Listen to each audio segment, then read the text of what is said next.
Olá, jovens. Nesse vídeo agora, a gente continua falando sobre relações binárias, relações de ordem parcial, mas aqui a gente vai dar ênfase em a gente vai falar de diagramas de Hasse, tá? Essencialmente. E a gente vai pelo menos introduzir essa nomenclatura do que é um pole set e como que essas coisas continuam, né, alimentando a introdução do vídeo anterior. Tá. Se existe uma relação de ordem parcial R em um conjunto A, nós podemos dizer que A, munido dessa relação, é um conjunto parcialmente ordenado. Né? A relação era de ordem parcial, o conjunto A está parcialmente ordenado pela relação.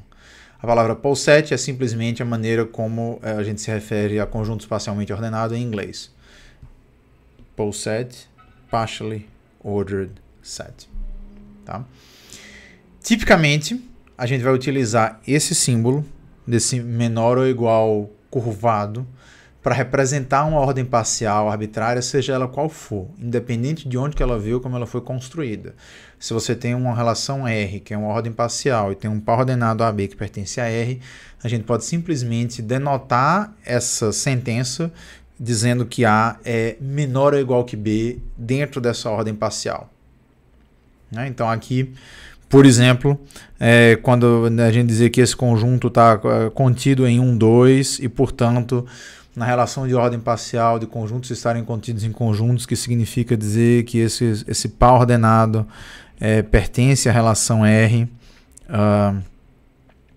Nesse contexto, a gente simplesmente estaria dizendo que 1 é menor ou igual que 1, 2 dentro dessa ordem parcial. É apenas a introdução de uma notação para abstração. E, naturalmente, pode acontecer de ter elementos A e B em que nem A é menor ou igual que B, nem B é menor ou igual que A, ou seja, nem o AB pertence a R, nem o BA pertence a R. Esses elementos são ditos incomparáveis. E, a princípio, uma relação de ordem parcial pode admitir vários pares de elementos incomparáveis. Mas quando isso não acontece, se todos os elementos são comparáveis, aí, ao invés de chamar a ordem parcial, ela é chamada de ordem total. Tá? E a palavra parcial e total simplesmente diz respeito a isso. São todos os elementos comparáveis, ordem total. Nem todos os pares são comparáveis, ordem parcial. As relações que a gente viu no vídeo anterior, a relação de menor ou igual nos números é uma ordem total, dados quaisquer dois números inteiros, ou um é menor ou igual que o outro, ou vice-versa. Porém, a relação de conjuntos, estarem contidos um ou outro ou não é uma ordem total, porque você pode pegar dois conjuntos e nem o primeiro está contido no segundo, nem o segundo está contido no primeiro.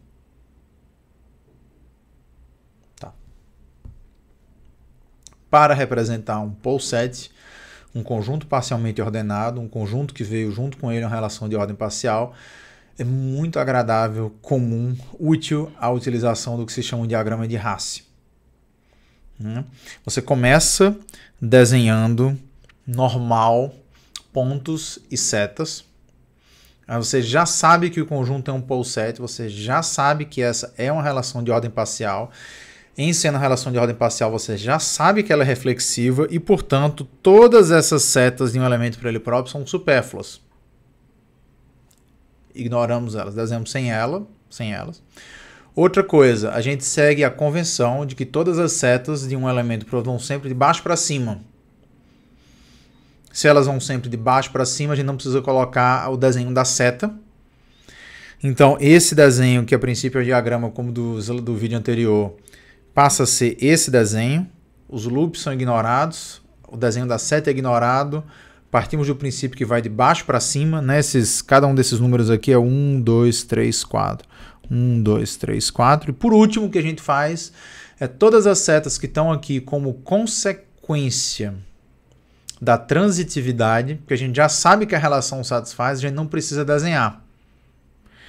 1 é menor ou igual que 2, 2 é menor ou igual que 3, então 1 é menor ou igual que 3. Essa seta daqui, ela não precisa estar aqui, a gente já sabe que ela tem que estar aqui, a gente não desenha. Então esse é o diagrama de Hasse dessa relação nesse conjunto, sendo aqui 1, 2, 3, 4 o rótulo desses elementos. Óbvio que se aqui fosse 1, 2, 3, 4, 5, 6, 7, 8, 9, 10, isso ia corresponder a você sair subindo aqui até o 10. Porém, para outras relações o diagrama começa a ficar mais interessante. Por exemplo, a relação de estar contido ou não no conjunto das partes de 1, 2 tem este diagrama de Hasse. O vazio está contido em ambos 1 e 2. Ambos 1 e 2 estão contidos no conjunto 1, 2. Mas entre, né, aí eu usei a diagonal, claro, mas sempre indo para cima, né, para poder caber no desenho, não ficar o 1 e o 2 um em cima do outro. Mas entre 1 e 2 não existe relação. E é por isso que o desenho tem esse formato. Tá? Então, diagramas de Hasse eles são muito úteis para representar relações binárias, porque eles conseguem capturar a estrutura da relação de uma maneira em que você economiza desenhar, fazer um desenho muito carregado. Eis aqui mais um exemplo. Considere o conjunto A, contém os números 1, 2, 3, 4, 6, 8 e 12. Considere a relação em que um desses números é menor ou igual que o outro na relação, se somente se o primeiro A divide o B. O diagrama de Hasse dessa relação é esse. 1 divide ambos 2 e 3, ambos 2 e 3 dividem 6, o 2 divide o 4, o 3 não divide o 4, por isso que não tem seta aqui. É claro que 1 divide 12, mas essa seta daqui, ela segue da transitividade. O 1 divide o 3 divide o 6, então 1 divide o 6. O 1 divide o 6 divide o 12, então 1 divide o 12. Mas não precisa desenhar nenhuma dessas que são consequências da transitividade. Tá? Nós vamos dizer que um elemento A ele é maximal se não existe um B que é maior ou igual a ele. Que é maior do que ele. Então, por exemplo, o 8 é um elemento maximal, assim como o 12 é um elemento maximal. Não tem nada indo para cima. E, analogamente, dizemos que um elemento é minimal quando não tem nada para baixo dele. Nessa relação, apenas o 1 é um elemento minimal. Se o 1 não tivesse aqui, se a relação fosse essa, ambos 2 e 3 seriam elementos minimais.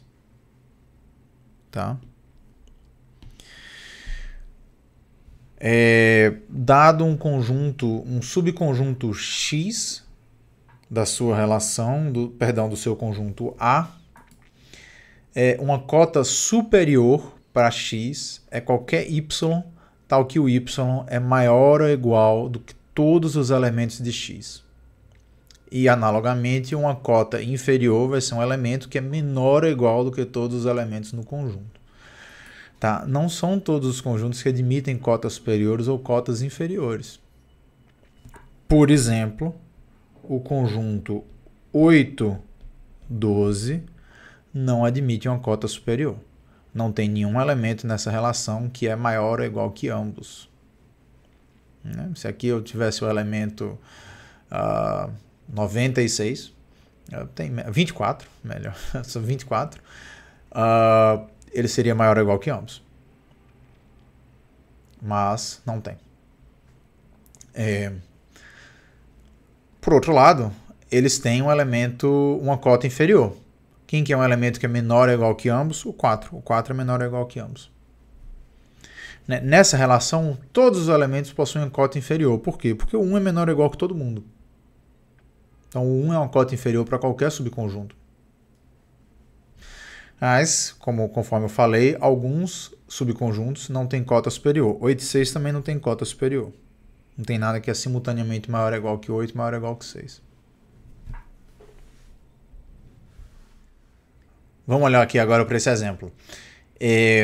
E é um exemplo que foi desenhado aqui. Ele não vem de nenhuma construção natural. Eu simplesmente coloquei as letras de A até J, coloquei um diagrama de Hasse. E isso daqui, esse diagrama está dizendo, por exemplo, que B é menor ou igual do que H. Porque B é menor ou igual que D, que é menor ou igual que F, que é menor ou igual que H. Mas aqui eu estou só inventando aqui uma relação de ordem parcial entre essas letras. Tá? Quem são os elementos maximais? I não é menor ou igual que ninguém. J não é menor ou igual que ninguém. Quem são os minimais? A e B. Nenhum deles é menor ou igual do que ninguém. Perdão, nenhum deles é maior ou igual do que ninguém. A não ser eles mesmos, é claro. Quem que é uma cota superior para B, C, D?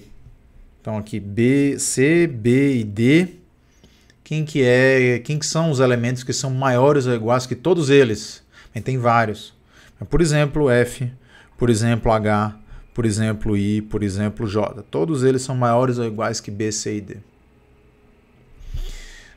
Quem que é uma cota inferior de GF? Quem são os elementos menores ou iguais que GF? Novamente tem vários, mas, por exemplo, C é um deles. Então eu poderia ter colocado A ou B. Qual que é a menor cota superior de ED? Bem, quais são as cotas superiores de ED? O H é a cota superior, o J e o I. Mas dentre essas três, tem uma delas que é menor ou igual que outras dentro dessa ordem parcial. E é o H. Então, o H é a menor cota superior de ED. Note que há pares de elementos aqui que não teriam uma menor cota superior. Por exemplo, o I e o J. O I e o J não tem cota superior comum, então não tem uma menor cota superior. Eu também poderia ter um POSET em que eu tenho dois elementos, A e B, C, D. Tanto o D como o C são cotas superiores para A e B, mas não tem. Então, eles têm cotas superiores, mas eles não têm uma menor cota superior se o D e o C não forem comparáveis. Tá? Então, aqui nós temos essa situação em que, apesar de dois elementos terem cotas superiores, eles não têm uma menor cota superior. Né? Claro, menor aqui sempre sendo menor dentro da ordem parcial.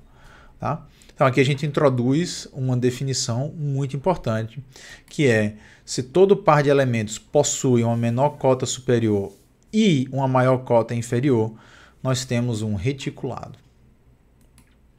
Tá? Um reticulado é um conjunto que é um conjunto parcialmente ordenado, possui, né, tem lá uma ordem parcial, e qualquer par de elementos vai ter uma menor cota superior e qualquer par de elementos vai ter uma maior cota inferior. Esse exemplo que está aqui não é um reticulado. Há pares de elementos que não têm uma maior cota inferior, por exemplo.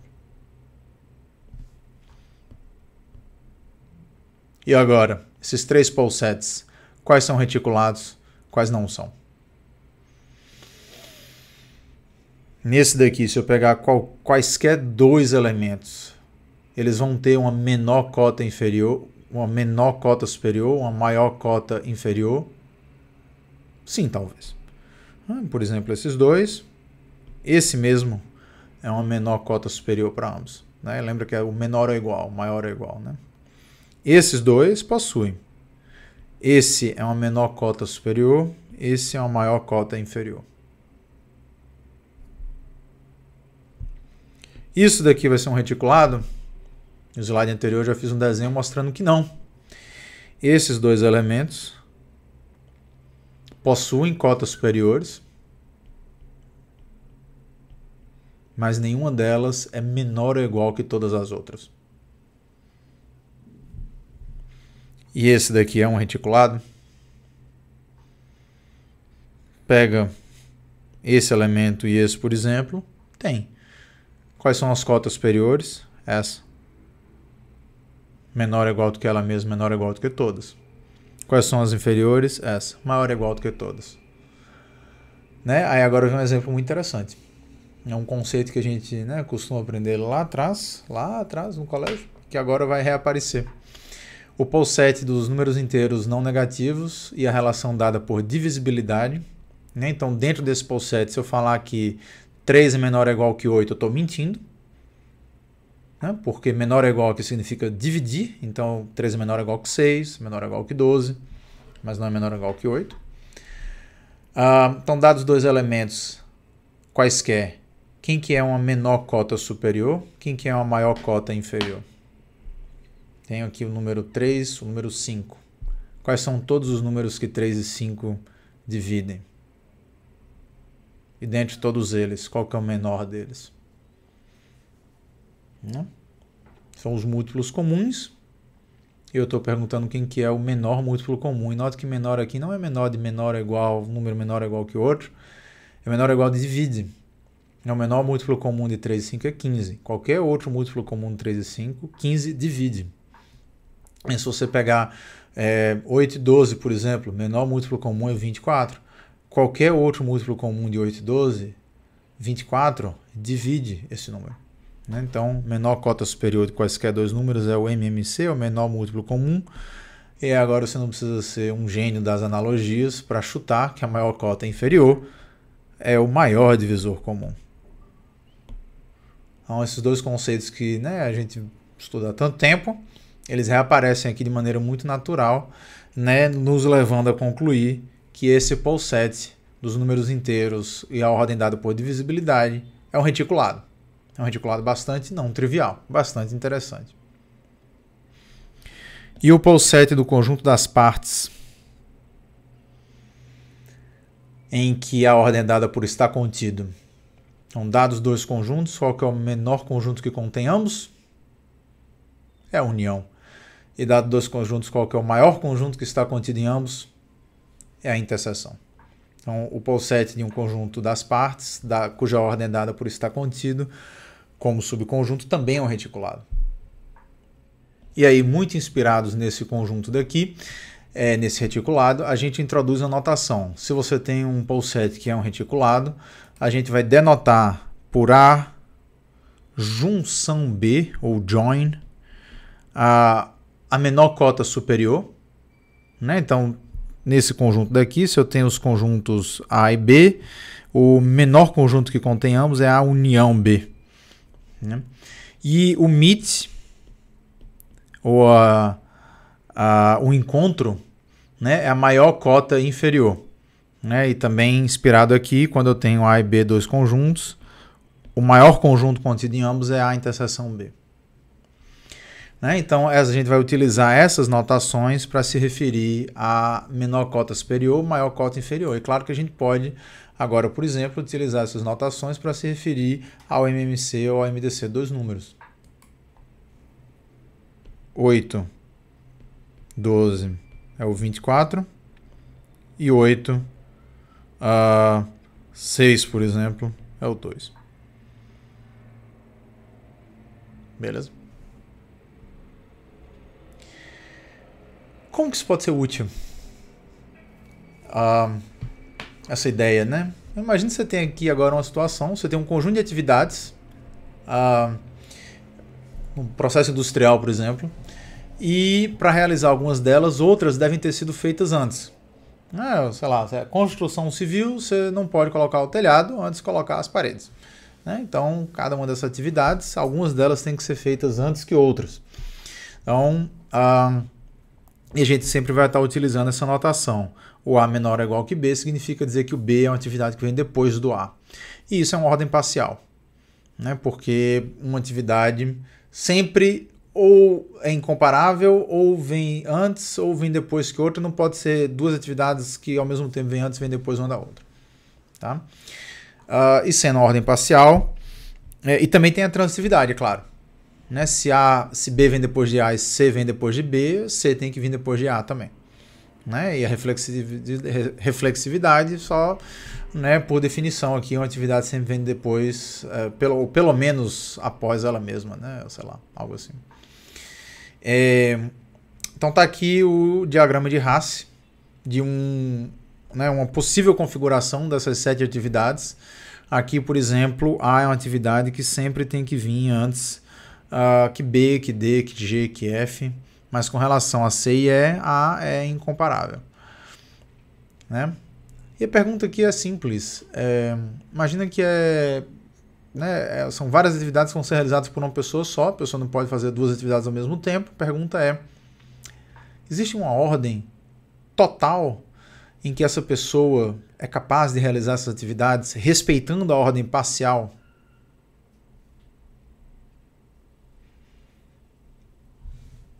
É sempre possível encontrar uma ordem total que respeita a ordem parcial? A pergunta aqui é simples. Eu tenho uma ordem parcial no conjunto. Eu posso inventar uma ordem total em que quaisquer dois elementos são comparáveis, mas que a ordem total respeita a ordem parcial. Menor ou igual na ordem total nunca vai conflitar, é isso? Com a ordem parcial. E aí? E isso daqui tem a ver com nós termos sido capazes de construir aquelas matrizes no vídeo anterior, triangular superior.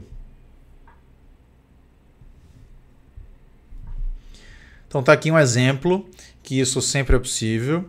Eu vou fazer para esse exemplo, mas eu espero que vocês concordem que isso sempre vai funcionar quando a gente tiver um conjunto finito. E por hora é só o que a gente se importa. Se você fosse adentrar um pouco a fundo em axiomas da matemática, a gente poderia falar dos conjuntos infinitos que satisfazem essa propriedade. Mas por hora a gente quer falar apenas dos conjuntos finitos e aqui é fácil. E aqui vai ser muito simples. A gente vai começar olhando para o nosso pole set e a gente vai eleger um elemento que seja minimal, que é o, por exemplo, aqui eu escolhi o A. Removo. Olho agora para esse pole set e escolho outro elemento minimal. Removo. Olho para esse pole set e escolho outro elemento que seja minimal. Removo. E vou escrevendo esses elementos que estão sendo removidos até que eu acabe com o meu pole set. Isso daqui é uma ordem parcial. Perdão, é uma ordem total, que respeita a ordem parcial. É como se ao olhar para isso daqui eu estivesse decidindo que o A é menor ou igual do que o C. Menor ou igual do que o E. É como se eu estivesse redesenhando isso daqui, colocando o A aqui embaixo e colocando duas setinhas subindo para o C e para o E. Eu continuo respeitando a ordem parcial que estava aqui. Eu estou adicionando informação que respeita a que já estava aqui. O A está sendo escolhido como o elemento menor ou igual que todo mundo.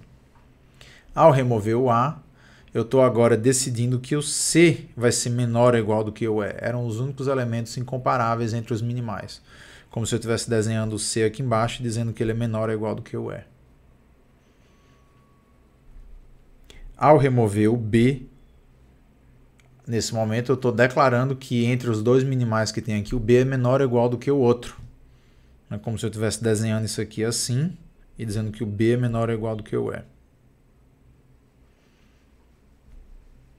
Tá? Então, essa ordem total é uma ordem que respeita a ordem parcial, ela artificialmente adiciona comparatividade, mas isso pode ser muito útil, porque de fato, se é uma pessoa só que vai executar todas as tarefas, ela precisa saber uma ordem total em que ela vai executá-las. Tá? A única pergunta aqui que deve ser feita, talvez, é por que é que sempre existe um elemento minimal para que eu escolha ele para removê-lo? Por que é que toda vez que eu olhar para um diagrama de Hasse tem um elemento minimal? É porque é finito. Né? Num diagrama finito, você sempre pode pegar um elemento e perguntar, tem alguém para baixo, sim ou não? Se tiver, caminha. Se tiver, caminha. Mas uma hora você tem que parar, porque é finito. E quando você parar, você vai estar no elemento minimal. Então, esse algoritmo que elege elementos minimais, vai removendo e repete, é um algoritmo recursivo, que sempre funciona, porque eu tenho um conjunto finito, então todo pole set finito tem elementos minimais, e ao escrever esses elementos minimais que foram sendo removidos em ordem, você termina com a ordem total, que é uma ordem que respeita a ordem parcial. Se você resolver pegar um pole set qualquer, escrever a matriz dele e colocar as linhas e as colunas na mesma ordem, e essa for uma ordem total que respeita a ordem parcial, você vai terminar com a matriz triangular superior. Tá? Então, esse slide justifica que todo pole set corresponde a uma matriz de zeros e uns triangular superior com uns na diagonal e cuja aquela propriedade da transitividade é satisfeita. Então, você pode pensar também em termos de matrizes como que você encontraria menor cota superior, maior cota inferior, elementos maximais e minimais, etc. E acho que esse é um bom exercício. Até já, jovens.